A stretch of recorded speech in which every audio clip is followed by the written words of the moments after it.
Chapter 13 of Pride and Prejudice, by Jane Austen. Chapter 13.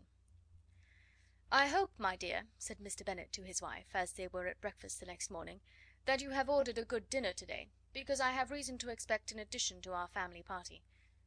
"Who do you mean, my dear? I know of nobody that is coming, I am sure, unless Charlotte Lucas should happen to call in, and I am sure my dinners are good enough for her. I do not believe she often sees such at home."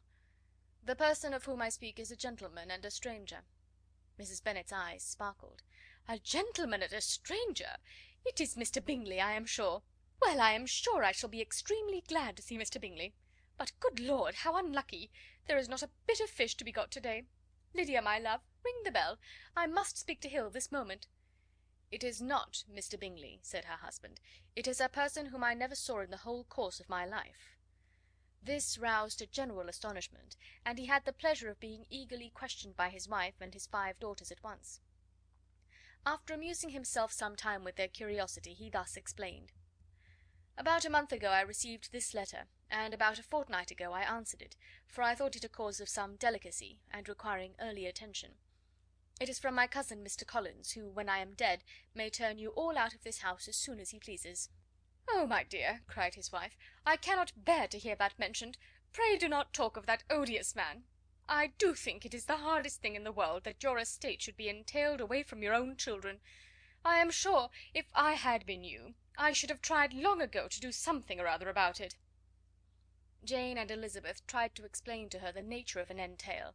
They had often attempted to do it before, but it was a subject on which Mrs. Bennet was beyond the reach of reason, and she continued to rail bitterly against the cruelty of settling an estate away from a family of 5 daughters, in favour of a man whom nobody cared anything about.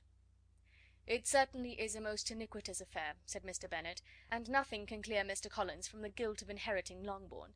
But if you will listen to his letter, you may perhaps be a little softened by his manner of expressing himself." "No, that I am sure I shall not. And I think it is very impertinent of him to write to you at all, and very hypocritical. I hate such false friends. Why could he not keep on quarrelling with you, as his father did before him?"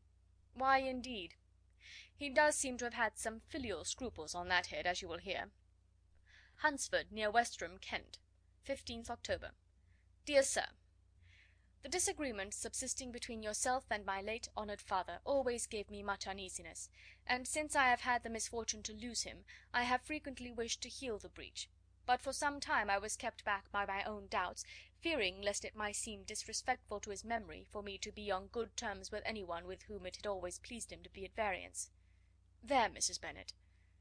My mind, however, is now made up on the subject, for having received ordination at Easter, I have been so fortunate as to be distinguished by the patronage of the Right Honourable Lady Catherine de Bourgh, widow of Sir Lewis de Bourgh, whose bounty and beneficence has preferred me to the valuable rectory of this parish, where it shall be my earnest endeavour to demean myself with grateful respect towards her ladyship, and be ever ready to perform those rites and ceremonies which are instituted by the Church of England.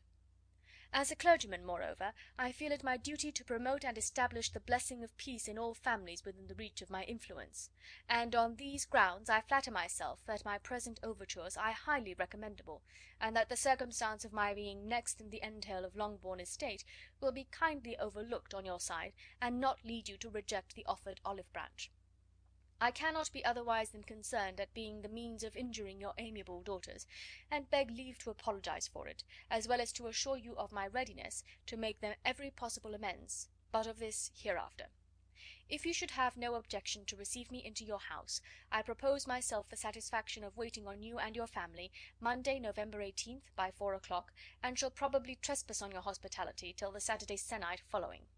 Which I can do without any inconvenience, as Lady Catherine is far from objecting to my occasional absence on a Sunday, provided that some other clergyman is engaged to do the duty of the day. I remain, dear sir, with respectful compliments to your lady and daughters, your well-wisher and friend, William Collins." "At 4 o'clock, therefore, we may expect this peace-making gentleman," said Mr. Bennet, as he folded up the letter. "He seems to be a most conscientious and polite young man, upon my word, and I doubt not will prove a valuable acquaintance, especially if Lady Catherine should be so indulgent as to let him come to us again. There is some sense in what he says about the girls, however, and if he is disposed to make them any amends, I shall not be the person to discourage him."